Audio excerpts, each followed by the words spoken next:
Yesterday, without much or any media fanfare, the CDC quietly released a statement announcing the expansion of what they call a traveler-based genomic surveillance program.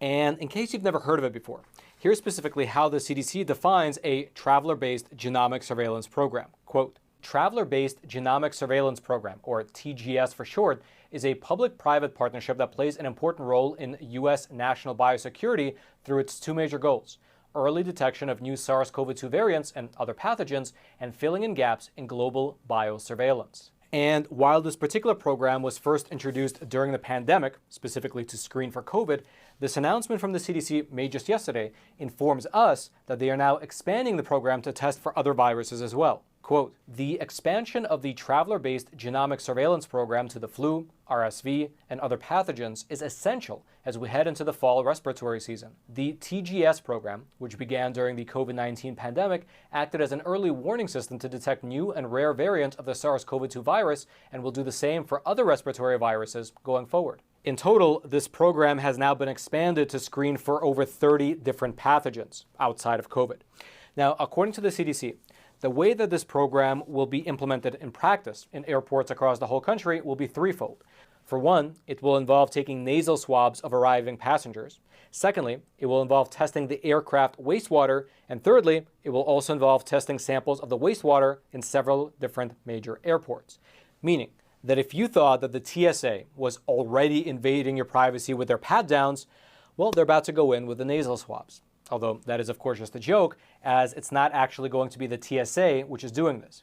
Instead, the CDC has partnered with two private companies that are going to be implementing this pilot program: Ginkgo Bioworks as well as XpresCheck. And Ginkgo Bioworks, they published their own addendum statement in addition to the one that was put out by the CDC outlining how this will be done. Quote, Ginkgo Bioworks, which is building the leading platform for cell programming and biosecurity, is expanding their work with the U.S. Centers for Disease Control and Prevention, meaning the CDC's traveler-based genomic surveillance program, or TGS, to test for more than 30 additional priority pathogens in addition to SARS-CoV-2.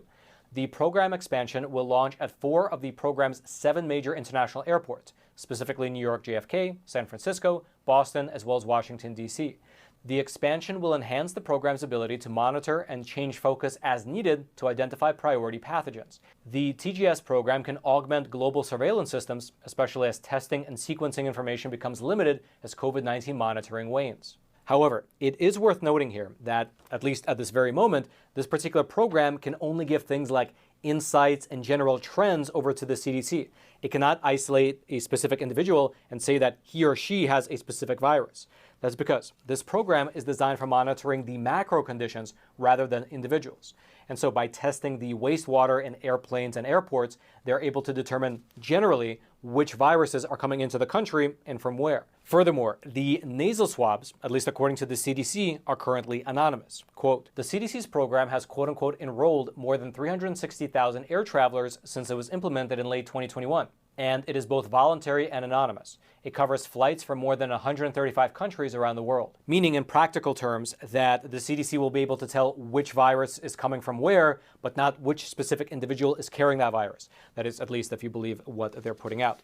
Regardless, in terms of which airports, the CDC released this map right here showing us that the Seattle-Tacoma International Airport, San Francisco International, LAX, Boston Logan International, JFK, Newark, as well as the airport over in Washington, D.C., all have some forms of this program now implemented. However, interestingly enough, if you look at that map closely, you'll notice that there is no mention of any biometric surveillance being conducted at the U.S. southern border, where, at this very moment, you have at least 3 million illegal aliens coming through every single year.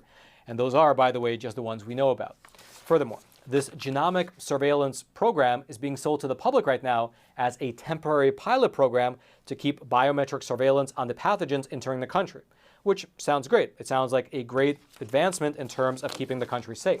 However, do keep in mind the very famous quote by economist Milton Friedman, quote, nothing is so permanent as a temporary government program. And so, while right now this program has only been rolled out to several airports across the whole country to track both COVID as well as 30 other pathogens using anonymized nasal swabs. Sounds great on paper, but it's a real question of how long it takes before this temporary program expands to all airports and then becomes a prerequisite for even getting on the plane in the first place.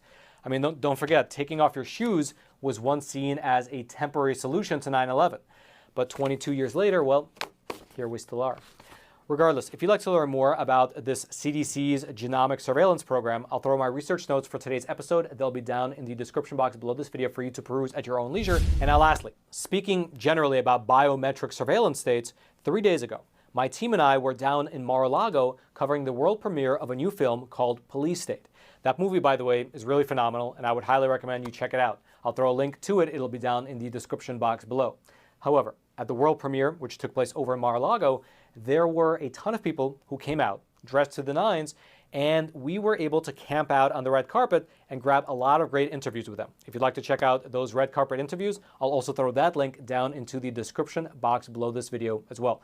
Basically, what I'm trying to say is that anything you're looking for is right there in the description box below. I hope you check out all those links. And then, until next time, I'm your host, Roman from the Epoch Times. Stay informed. Most importantly, stay free.